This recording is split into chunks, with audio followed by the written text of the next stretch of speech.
Good morning! For today's video ay gagawa tayo ng panghimagas na coffee jelly. Meron ako ditong black gulaman. Pwede kang gumamit ng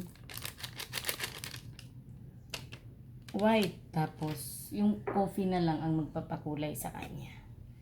Tapos maglalagay tayo ng coffee. 1 teaspoonful, 2 teaspoonful para medyo matapang-tapang talaga yung kape natin. Tapos mag-a-add po ako dito ng sugar.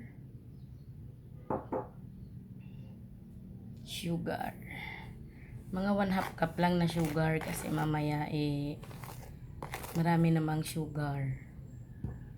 Tapos yung ating 5 cups ng water. 5 cups po yan ng tubig.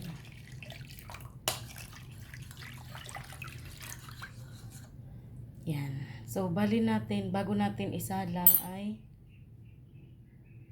i-make sure natin na nadurog na lahat, natunaw na lahat yung coffee. Kasi ba may buo-buo siya mamaya. Pati yung sugar na nilagay natin.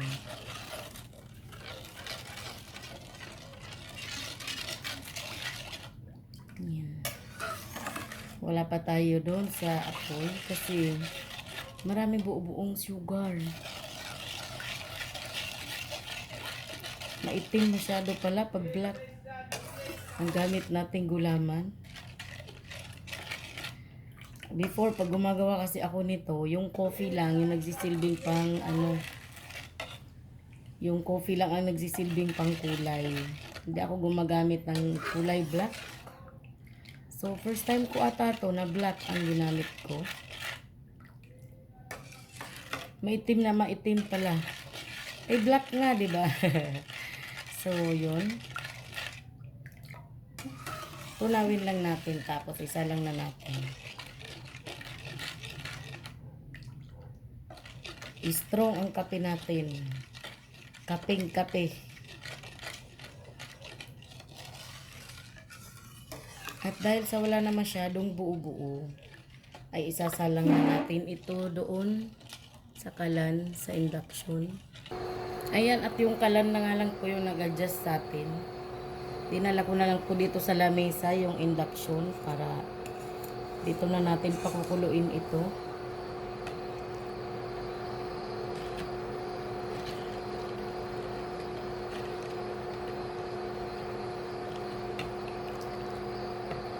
So, ito naman po kahit unang kulo pa lang ay pwede mo nang patayin yung ating induction.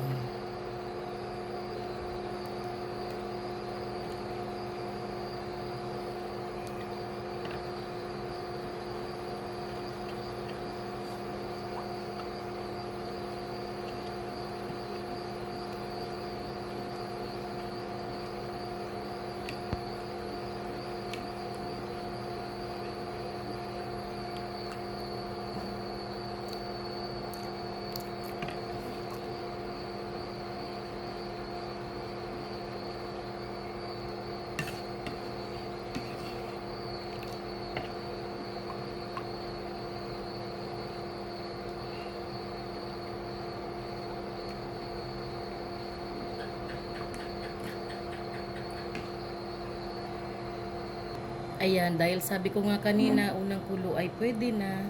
Ngayon ay off na po natin yung ating lutuan.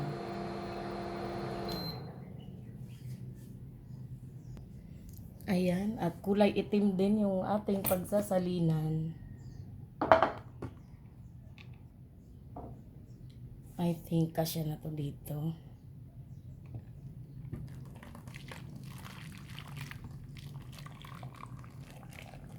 Tapos yun na, aantayin lang natin siyang tumigas. Ayan, di masyadong kita kasi itim.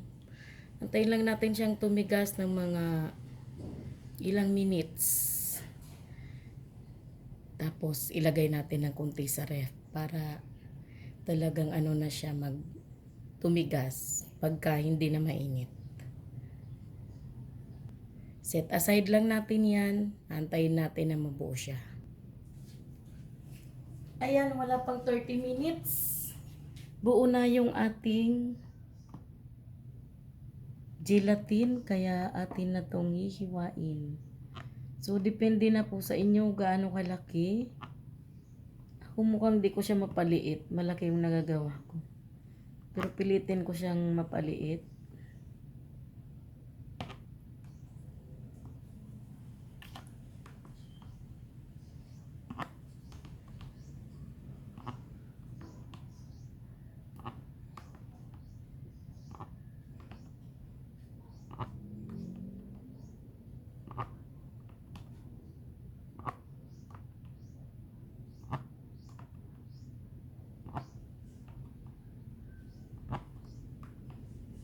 Yan, parang malalaki naman tong gawa natin, pero ayos na lang din ito.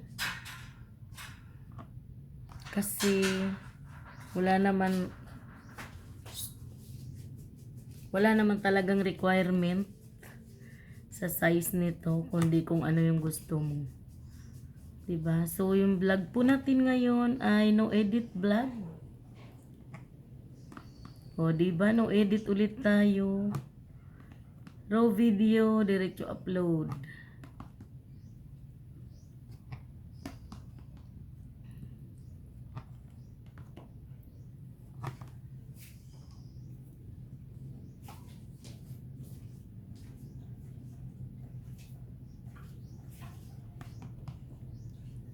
Ay.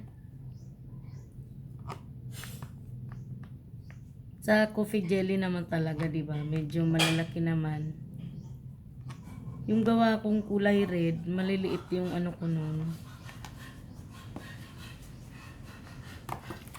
Yan.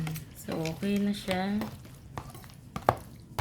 Ang itim, ilipat natin sa mas light na container kasi maitim masyado. Di natin makita kasi itim na yung Tupperware, itim pa yung coffee jelly. Ayan, naglaglagan na. Yan, kunti lang pala tong nagawa natin ngayon. Tikman ko nga kasi may nalaglag. Wow, matamis. Matamis na kaping-kapi, lasang Starbucks. Lalagyan natin ng all-purpose cream. Kahit anong brand pwede, kami po ay sa Dali bumili. Yung iba, chinichilled pa to overnight, tapos i-whisk pa nila. So, tayo ay hindi na natin kailangan yung chilled overnight. At di na natin kailangan i-double. Ang dami nito kasi ayos naman siya.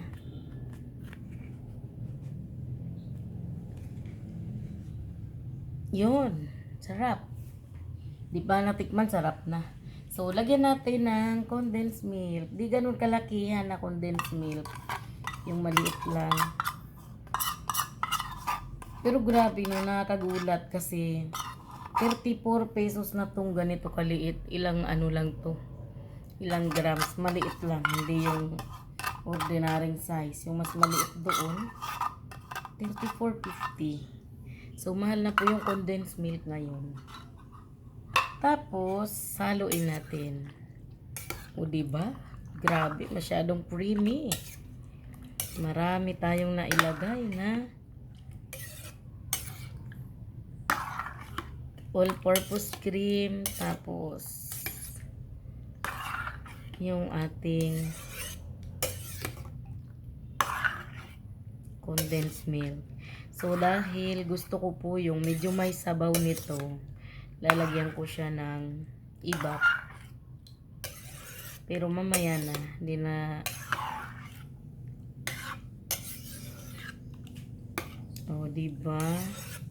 Meron na tayo kaagad dessert. Actually, pwede na to, pero mas masarap to kapag malamig. So, yun lang po. Tapos na yung ating dessert ngayon.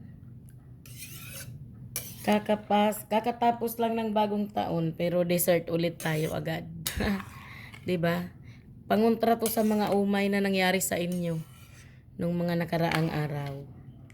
So, yun lamang po. Thank you so much.